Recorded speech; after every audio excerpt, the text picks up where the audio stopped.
कुठली मागणी सावरकरांची मान्य झाली? हे म्हणतात माफीनामे पाठवले, कुठलीही मागणी मान्य झालेली नाही.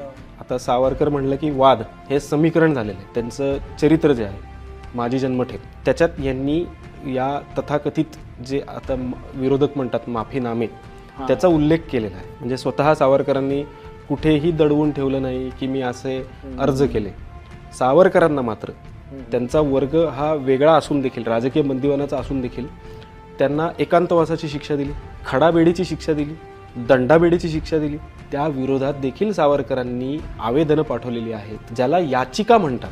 कुठल्याही प्रिझनरचा किंवा बंदिवानाचा तो मूलभूत अधिकार आहे की त्याला जर तुरुंगात एखादी सुविधा नाकारली गेली तर त्या विरोधात तो आवेदन पाठवू शकतो तुरुंग अधिकाऱ्याला. त्या अधिकाराअंतर्गत सावरकरांनी आवेदनं पाठवलेली आहेत आणि त्या याचिका होत्या, त्या याचना नव्हे.